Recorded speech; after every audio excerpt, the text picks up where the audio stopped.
देख रहे हैं गुड मॉर्निंग टीवी और मैं हूं आपके साथ छवि। विकास के इस दौर में भी लोगों में दहेज का लालच बरकरार है और दहेज लोभी अपनी इच्छाओं की पूर्ति के लिए किसी भी हद तक चले जाते हैं। ऐसी ही एक घटना अंतर्गत मध्य प्रदेश के शहडोल जिले के ब्योहारी निवासी स्वाति ने बताई कि उनकी शादी कटनी निवासी रविंद्र चतुर्वेदी के साथ सन 2019 में हुई थी। कुछ महीनों बाद ही युवती के परिजनों से दहेज की मांग होने लगी और फिर शुरू हो गई जुल्मो सितम की दास्तान। आइए खुद सुनते हैं स्वाति की जुबानी उनकी कहानी। मैं स्वाति पाठक, मेरी शादी कटनी के जागृति कॉलोनी में रविंद्र चतुर्वेदी से हुई थी। शादी के 4-5 महीने तक सब कुछ ठीक था। मेरे पिता एक प्राइवेट नौकरी में हैं। उन्होंने जितनी ज़िंदगी की सारी जमा पूंजी खर्च करके मेरी शादी में लगा दिया। इसके बाद 4-5 महीने बाद दोबारा वो लोग डिमांड करने लगे पैसों का और सोना चांदी का। सोना चांदी तो मेरे पिता ने फिर भी दिया, लेकिन पैसे देने से मना कर दिया। इस कारण से वो लोग मेरे साथ गाली गलौज करने लगे, मारपीट करने लगे।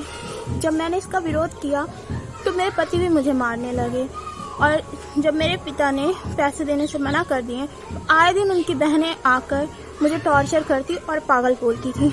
वो लोग मुझे पागल साबित करने की कोशिश किया करते थे। इससे तंग आकर मैंने कई बार उन लोगों को मना किया ये सब कुछ करने से, लेकिन वो लोग नहीं सुधर रहे थे।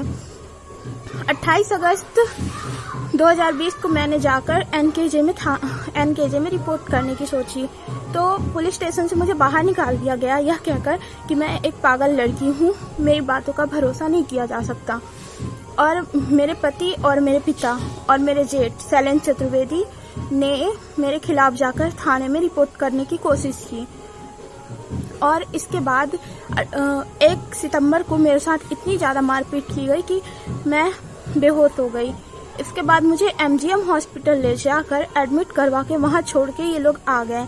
और इसके बाद जब मेरे पिता ने मुझे वहाँ से डिस्चार्ज करवाया और घर ले गए तो मुझे घर से निकाल दिया गया और खुद घर लॉक करके कहीं चले गए, जिससे मैं घर के अंदर ना आ पाऊँ।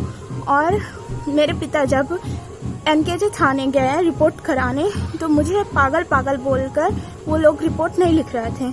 इसके बाद भी जब मेरे पिता ने जबरदस्ती की तो उन लोगों ने रिपोर्ट तो लिख लिया, लेकिन आज तक कोई कार्यवाही नहीं की। ना तो उन्हें गिरफ्तार किया और ना ही कभी कोशिश की गिरफ्तार करने की। और जब हम कॉल करके एनकेजे थाने में पता करते हैं तो एक ही चीज़ बोली जाती कि वे फरार हैं, जबकि वे फरार नहीं है, वे घर में हैं। हमने खुद पता किया है और मुझे जान से मारने की धमकी भी दी जाती है। मेरे डॉक्यूमेंट्स उन लोगों ने रख लिए हैं, मेरे सारे डॉक्यूमेंट्स उन लोगों ने रख लिए हैं। अब मुझे समझ में नहीं आ रहा मैं क्या करूं। ये थी शहडोल जिले के ब्योहारी निवासी स्वाति चतुर्वेदी की जुबानी उनकी कहानी। दहेज के लालच में लोग इंसानियत भी भूल जाते हैं और फिर हमेशा एक अबला और उसके मायके पक्ष को उसका दंश भोगना पड़ता है। ऐसी ही खास खबरों और रिपोर्ट्स के लिए बने रहिए गुड मॉर्निंग टीवी के साथ। गुड मॉर्निंग टीवी को यूट्यूब में सब्सक्राइब करें और ताज़ा अपडेट्स के लिए बेल आइकॉन अवश्य दबाएं। नमस्कार।